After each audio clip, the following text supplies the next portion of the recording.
하나님의 말씀은 마태복음 4장 1절부터 4절까지 말씀입니다. 그때 예수께서 성령에게 이끌려 마귀에게 시험을 받으러 광야로 가사 40일을 밤낮으로 금식하신 후에 줄이신지라.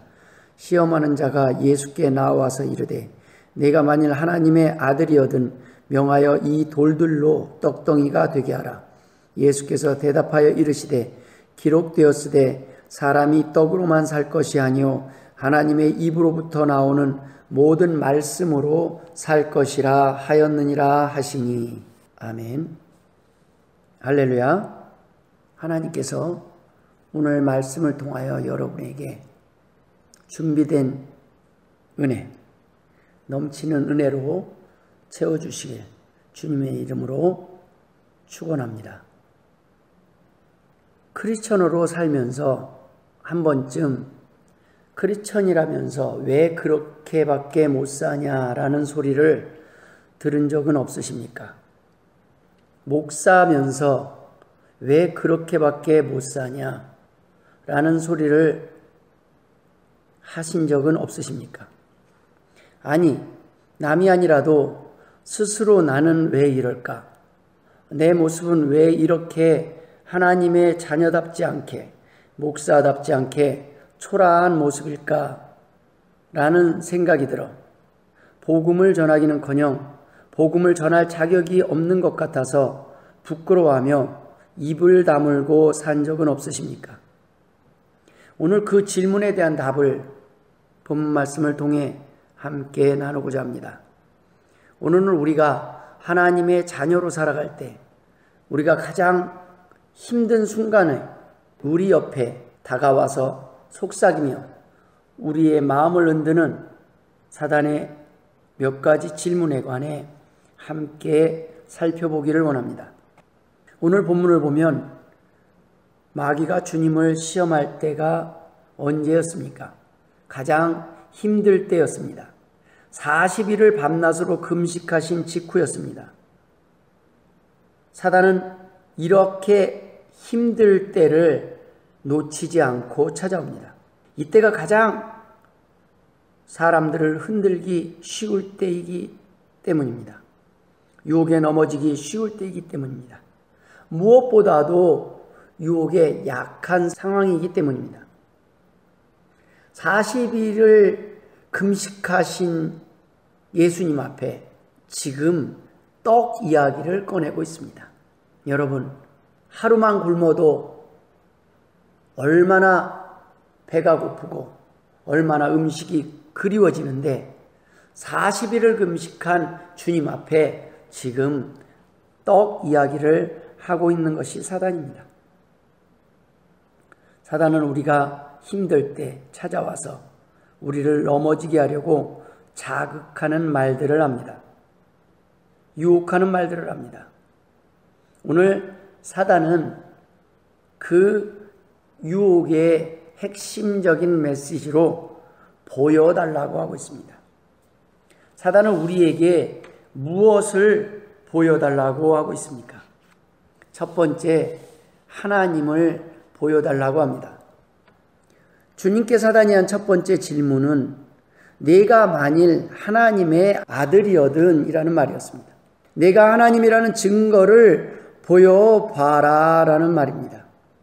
네가 만일 하나님의 자녀라면, 하나님의 백성이라면, 크리스천이라면 보여봐라.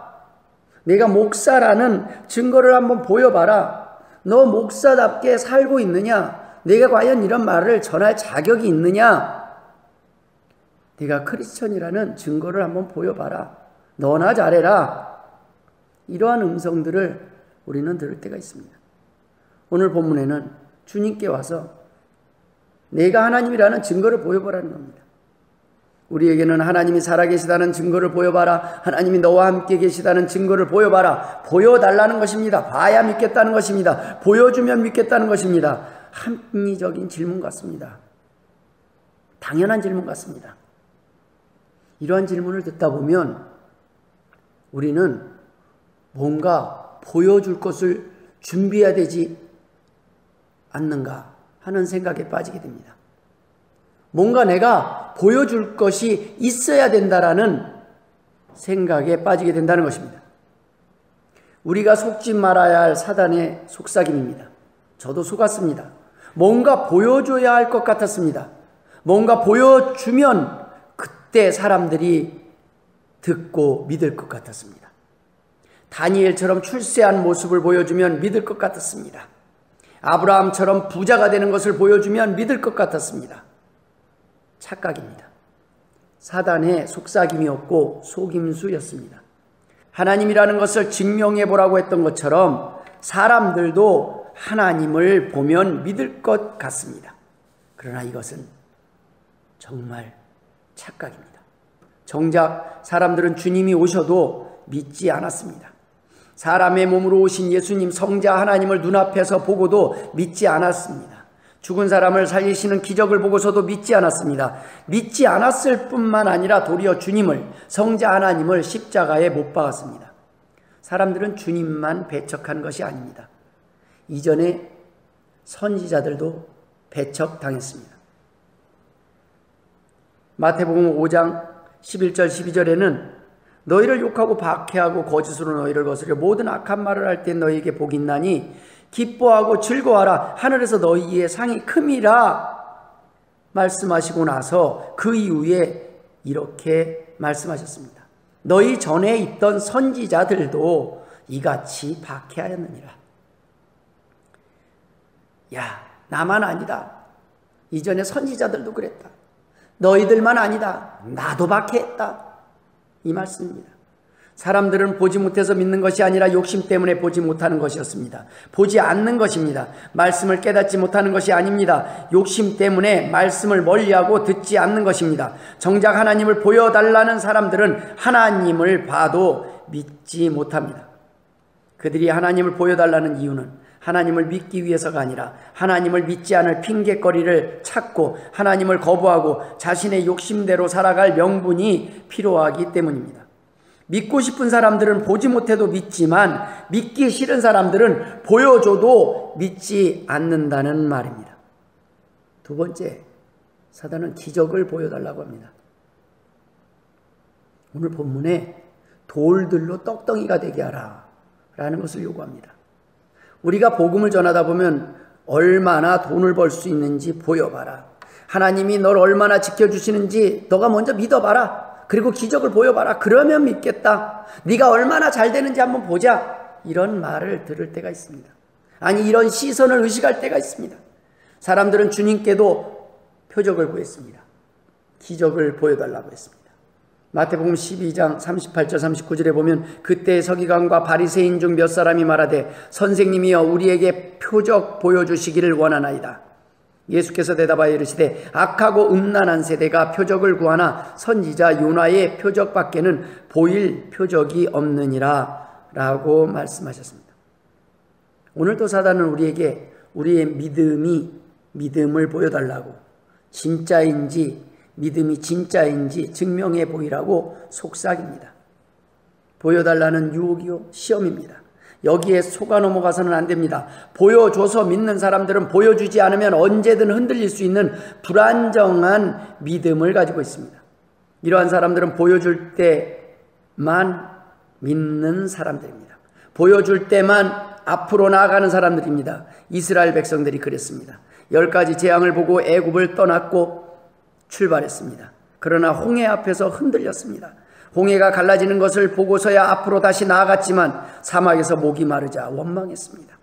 반석에서 물이 나오는 것을 보고 기뻐했지만 모세가 산에 올라가 보이지 않자 불안해서 결국 눈에 보이는 송아지를 만들어 달라고 해서 거기에 엎드려 절을 했습니다. 볼 때는 기뻐했지만 보이지 않을 때는 불안해했습니다. 이러한 믿음이 보고 믿는 믿음이요, 봐야 믿는 믿음입니다. 히브리서 11장 1절은 믿음은 바라는 것들의 실상이요 보이지 않는 것들의 증거니라고 기록하고 있습니다. 보고 믿는 것은 건강한 믿음이 아닙니다. 진짜 믿음은 보지 못할 때 증명할 수 있기 때문입니다. 요한일서 4장 20절에 누구든지 하나님을 사랑하노라 하고 그 형제를 미워하면 이는 거짓말하는 자니 보는 바 그 형제를 사랑하지 아니하는 자는 보지 못하는 바 하나님을 사랑할 수 없느니라 라고 기록하고 있습니다. 무슨 말씀입니까? 보이는 형제도 사랑하지 못하는 사람이 보지 못하는 하나님을 어떻게 사랑할 수 있겠냐는 것입니다. 그럴 수 없다는 것입니다. 마찬가지입니다. 본 것도 믿지 못하는 사람이 보지 못한 하나님을 믿는다? 그 말을 할 때 우리가 어떻게 믿을 수 있겠냐는 말씀입니다. 사람들은 보고서야 믿습니다. 하지만 우리는 믿음으로 하나님을 보고 기적을 목도하게 됩니다. 즉, 기적을 보고 믿는 것은 믿음이 아닙니다. 하나님을 믿음을 통해 우리가 기적을 경험하는 은혜를 베푸실 때 우리는 비로소 하나님이 살아계심을 확인하게 되는 것입니다. 믿음을 통해서 우리는 보지 못하는 것을 볼 수 있게 되었습니다. 요한복음 9장 39절에 예수께서 이르시되 내가 심판하러 이 세상에 왔으니 보지 못하는 자들은 보게 하고 보는 자들은 맹인이 되게 하려 함이라 하시니, 보고서 믿는 사람들은 보는 것만 믿고 이해가 돼야 믿는 사람들은 이해가 되는 것만 순종합니다. 하지만 우리는 믿음을 통해 하나님을 보게 되고 말씀의 순종함을 통해 하나님을 경험하고 이해할 수 있음을 믿으실 주의 이름으로 축원드립니다. 세 번째, 사단은 이해시켜보라고 합니다. 증명해보라는 것입니다. 여러분, 이해의 반대가 오해입니다. 상대를 오해할 때 문제가 발생하고 그 오해 때문에 서로 반목하고 미워합니다. 이해가 되지 않을 때 상대방을 용서하는 것이 쉽지 않습니다. 오해가 풀리고 이해가 되어서야 비로소 용서할 수 있는 것이 대부분의 사람들입니다. 이해가 되어야 문제가 해결되는 경우가 대부분이라는 것입니다. 그러나 여러분, 정작 상황이 이해가 되지 않을 때, 상대방의 행동이 이해가 되지 않을 때 필요한 것이 사랑이요 믿음인 것입니다. 보는 것을 믿는 것은 믿음이 아닙니다. 이해될 때 사랑하는 것은 사랑이 아닙니다. 믿음도 아닙니다. 이해할 수 없는 상황에서 증명되는 것이 사랑이요 믿음이기 때문입니다. 살아가는 동안 친구가, 배우자가, 자녀가, 가족이 이해할 수 없는 행동으로 우리를 아프게 하고 실망시킬 때가 있습니다. 우리가 보지 못한 상처, 이해할 수 없는 상처 때문일 수 있습니다. 심지어 그 자신조차도 왜 그런 행동을 했는지 이유를 알지 못하는, 기억나지 않는 상처를 가지고 있기 때문일 수도 있습니다. 이때 필요한 것이 사랑입니다. 이해되지 않을 때 필요한 열쇠가 사랑인 것입니다. 왜 사랑해야 되는데 왜 용서해야 되는데가 아닙니다. 무조건적인 용서입니다. 무조건적인 사랑입니다. 가족이니까, 자녀니까, 배우자니까, 친구니까, 이웃이니까 그냥 안아주면 됩니다. 이해로는 극복할 수 없는 상황이 있습니다. 사랑으로 극복해야 합니다. 사랑만이 이러한 상황에서 문제를 해결할 수 있고 용서할 수 있습니다. 상처를 회복시킬 수 있는 열쇠인 것입니다. 우리가 그랬습니다. 주님 앞에 수없이 실망스러운 모습으로 나옵니다.